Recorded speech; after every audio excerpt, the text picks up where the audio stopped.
ঠিক আছে?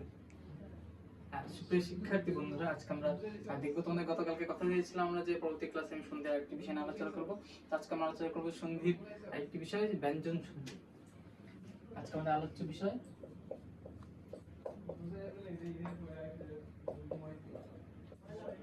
ব্যঞ্জন সন্ধি। আচ্ছা, তোমাদেরকে একটু রিপিট করি, আমরা সন্ধি পড়েছি। আচ্ছা, সন্ধি হচ্ছে, তোমাদের মনে আছে সন্ধি কি? সন্ধি হচ্ছে দুটি ধ্বনি বা বর্ণের মিলন আর কি। পাশাপাশি হচ্ছে দুটি ধ্বনি বা বর্ণের মিলন যেটা হয় সেটা হচ্ছে সন্ধি আর কি। তো সন্ধি তোমাদের প্রকারভেদ বলেছিলাম।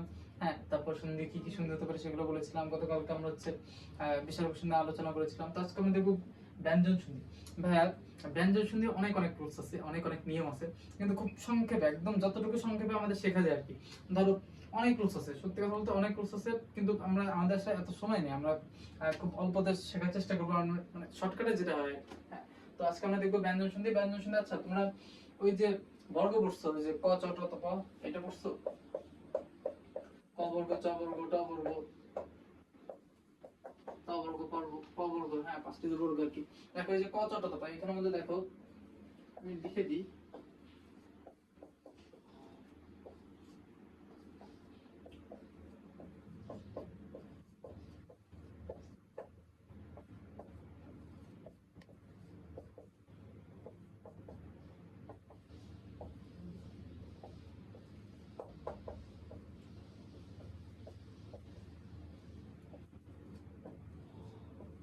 আচ্ছা দেখো, এই বর্গটা মনে রাখলে হবে মোটামুটি একটা রুলস। দেখো, আমরা ব্যঞ্জনের প্রথম রুলসটা শিখবো হচ্ছে, দেখো এটা হচ্ছে কি বর্গের 1 নম্বর, এটা ধরো 2 নম্বর, এটা ধরো 3 নম্বর, এটা ধরো 4 নম্বর, এটা ধরো 5 নম্বর। ঠিক আছে? তো একটা জিনিস শুধু মনে রাখো, 3 ইকুয়াল 1, এটা মনে রাখো। প্রথম রুলস এটা মনে রাখো। এটা একটু কষ্ট করে মনে রাখো, এটা মুছে দিলাম। হ্যাঁ, সব একটু ঠিক আছে। তো 3 ইকুয়াল কি 1। আচ্ছা, এখন দেখো এই তোমাদের একটা উদাহরণ দিই। ডুবন্ত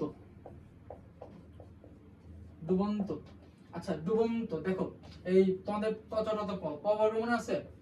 ক, খ, ব, ভ, ম। দেখো ব কি 3 নম্বর, তাহলে আমি কি বলছি 3 নম্বর থাকলে কি হবে? 1 নম্বর কি আছে? প আছে। তাহলে দেখো ডুবন্ত কি হবে? ডু প্লাস অন্ত। দেখো ব ব 3 নম্বর, বর্গের 3 নম্বর, দেখো তাহলে 3 থাকলে কি হবে? 1 হবে। ডু প্লাস অন্ত। আচ্ছা, তারপর যদি বলি তোমাদের ভাইয়া সুবন্ত, কি হবে বলো তো? সুবন্ত, দেখো সু প্লাস অন্ত। এরপর যদি বলি ভাইয়া নিযন্ত, কি হবে বলো তো ভাইয়া? বর্গীয় জ আছে, তাহলে দেখো চ ছ বর্গীয় জ ঝ উম। তো দেখো এই যে 3, এটা 1, এই 3 থাকলে কি হবে? 3 থাকলে 1 হবে। তাহলে কি হবে বলো? নিস প্লাস অন্ত। আচ্ছা, এরপরে যদি দেখো ভাইয়া অজন্ত, কি হবে বলো তো? বর্গীয় জ আছে, 3 থাকলে কি হবে? 1 হবে। 5 প্লাস অন্ত। তারপরে যদি বলি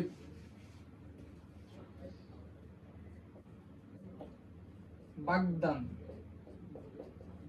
কি হবে বলো? বাগদান থাকলে কি হবে? ক খ গ ঘ, দেখো 1 2 3, 3 থাকলে কি হবে? 1 হবে। তাহলে এটা কি হবে?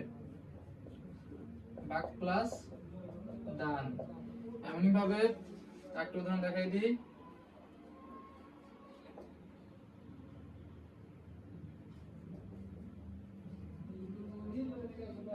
বাগাড়ম্বর, কি হবে বলো তো দেখি? গ আছে, বাগ প্লাস আড়ম্বর। হ্যাঁ, তো এর হচ্ছে একটা রুলস। কথা হচ্ছে 3 থাকলে কি হবে? 1 হবে। হ্যাঁ, আরেকটা দেখো, আমরা কয়টা রুল শিখবো? মাত্র কয়েকটা। দেখো, আচ্ছা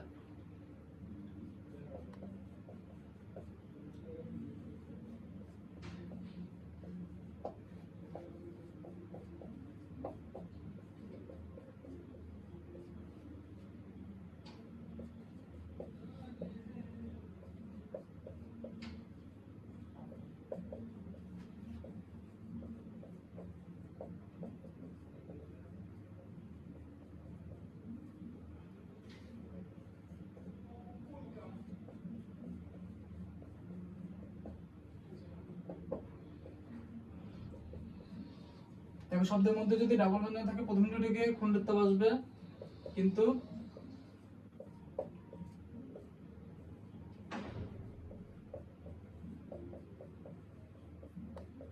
বিপদ আসলে সমস্যা।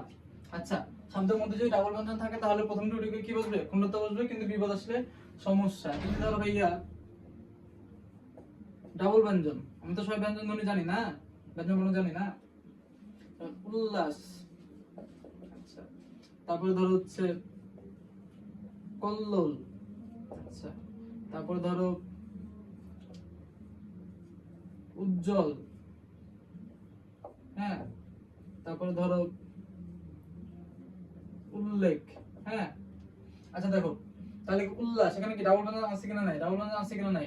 আছে কিনা নাই? ডাবল ব্যঞ্জন, দেখো ডাবল ব্যঞ্জন, ডাবল ব্যঞ্জন থাকলে কি বলছে? প্রথম দুটোকে কি বসবে? খণ্ডত্ব বসবে, কিন্তু বিপদ আসলে সমস্যা। বিপদ আসলে সমস্যাটা আমি দেখাবো, বিপদ আসলে সমস্যা দেখাবো। দেখো উল্লাস, তাহলে প্রথম দুটোকে কি বসবে? খণ্ডত্ব, উ প্লাস লাস, হ্যাঁ, এটা কি হবে? পদ প্লাস লোল, হ্যাঁ, প্রথম দুটোকে খণ্ডত্ব বসলো।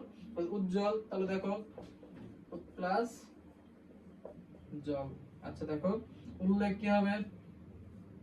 উদ প্লাস লেখ, ঠিক আছে। তো দেখো শব্দের মধ্যে যদি ডাবল ব্যঞ্জন থাকে তাহলে প্রথম দুটিকে কি বসবে? খণ্ডত্ব বসবে, কিন্তু বিপদ আসলে সমস্যা। যদি আমি এখন বলি ভাইয়া বিপদজনক, তারপর যদি বলি ভাইয়া, আচ্ছা বিপদজনকটা করি, দেখো বিপদ আসলে সমস্যা, কথা হচ্ছে বিপদ আসলে বিপদ বসবে এখানে, ঠিক আছে।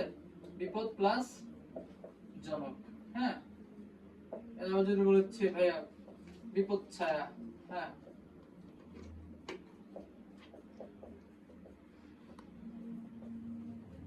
বিপদ প্লাস, আচ্ছা এই আর কি। তারপর ধরো হচ্ছে তোমার সচ্চরিত্র, তাহলে কি হবে? একটা যদি বলি সচ্চরিত্র,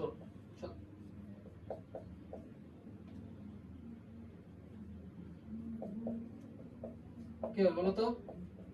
সৎ প্লাস একটা ডাবল, ডাবল ব্যঞ্জন আসলে কি হবে? প্রথমে কি হবে? খণ্ডত্ব, তারপরে বাকি আছে যা আছে তাই। যদি বলি ভাইয়া শরৎচন্দ্র, কি হবে? দেখো তো, শরৎ প্লাস চন্দ্র, এরকম যা আছে তাই। শব্দের মাঝে যদি ডাবল ব্যঞ্জন থাকে তাহলে প্রথম দুটোকে কি হবে? খণ্ডত্ব আসবে, কিন্তু বিপদ আসলে সমস্যা। বিপদ আসলে সমস্যা, হ্যাঁ। আরো আরো অসংখ্য উদাহরণ আছে, হ্যাঁ, যেমন যাবজ্জীবন, যাবজ্জীবন, তাহলে দেখো যাবজ্জীবন ডাবল ব্যঞ্জন, যাবত প্লাস জীবন, এই। আচ্ছা ঠিক আছে, এই রুলস ক্লিয়ার?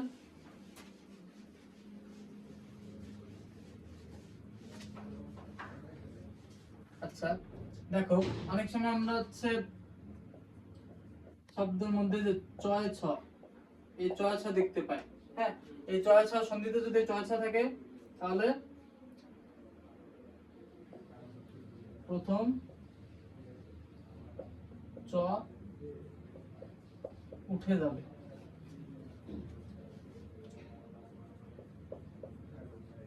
উঠে যাবে। যদি বলি আমি তোমাকে ভাইয়া পরিচ্ছেদ, পরিচ্ছেদ, যদি বলি ভাইয়া অনুচ্ছেদ, হ্যাঁ, এই তো দেখো আর যা যা আছে যা যা আছে, দেখো তাহলে কি হবে? প্রথম কি বলছি? চ উঠে যাবে, তাহলে কি হবে? পরি প্লাস ছেদ, আচ্ছা, তারপর কি হবে? অনু প্লাস ছেদ, এরকম কথা হচ্ছে। চয়সা থাকলে প্রথম চটা, প্রথম চয়সা থাকলে প্রথম চটা উঠে যাবে, এই পরিচ্ছেদ, অনুচ্ছেদ, হ্যাঁ, এই প্রচ্ছদ, হ্যাঁ, যা আছে। আচ্ছা, এরপর আমরা একটা রুলস দেখবো। ধরো এই যে তোমাদের প্রথমে বর্গ করলাম না, কতটা তো পদ, এর মধ্যে 1 2 3 4 5 সিরিয়াল করলাম না। এখানে যদি 5 নম্বর বর্ণটা আসে, 5 নম্বর বর্ণটা আসলে কি হবে? 5 নম্বর বর্ণটা আসলে ম হবে, হ্যাঁ। যেমন যদি বলি ভাইয়া শঙ্কা, কি ভাই বলো তো? শঙ্কা, দেখো তাহলে কি হবে? এই সম প্লাস কা, আচ্ছা, তারপর যদি বলি ভাই সন্ধান, সন্ধান, দেখো ভাইয়া না, এর কি হয়েছে? আমরা বলছি ত থ দ ধ দন্ত ন, কি বলো তো? এই যে ত থ দ ধ দন্ত ন, দন্ত ন কয় নম্বর? দেখো 1 2 3 4 5, তাহলে 5 থাকলে কি হবে? 5 থাকলে আমি কি বলছি? ম হবে, ঠিক আছে। তো দেখো সন্ধান কি হবে? সম প্লাস ধান। আচ্ছা এরপর যদি বলি ভাইয়া সম্মান, সম্মান।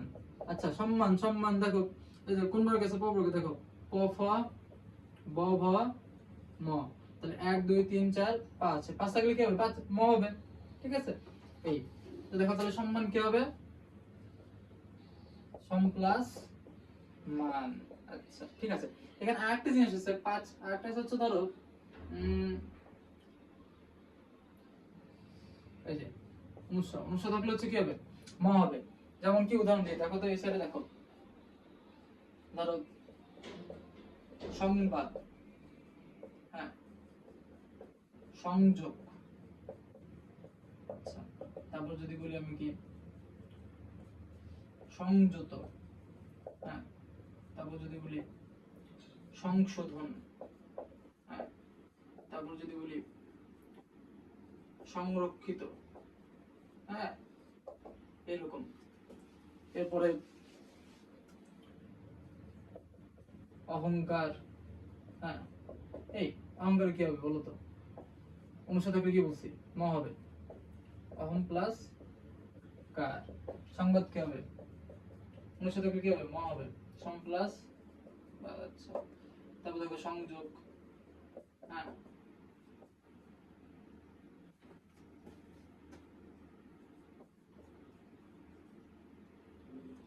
সংযত, হ্যাঁ, আচ্ছা সংশোধন,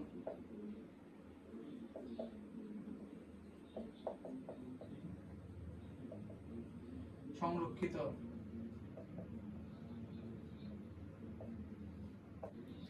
এই তো, হ্যাঁ, এটা হচ্ছে মোটামুটি রুলস। ব্যঞ্জন সন্ধি, ব্যঞ্জন সন্ধি আশা করি আর কোনো সমস্যা হবে না। হ্যাঁ, কথা হচ্ছে এলোমেলো ভাবে অনেক রুলস দেওয়া আছে বই খাতায়, বিভিন্ন বই পাবা, কিন্তু মোটামুটি এগুলো হচ্ছে ব্যঞ্জন সন্ধি তোমাকে কভার করার জন্য মোটামুটি যে কয়টা রুলস প্রয়োজন সেই কয়টা এখানে দেওয়া আছে। তো যাই হোক, সবাইকে অনেক অনেক ধন্যবাদ। সবাই আশা করি আমাদের পরিবারের সাথে যুক্ত থাকবে। তো সবাইকে, আজকের মতো ক্লাসটা এখানে শেষ। সবাইকে ধন্যবাদ।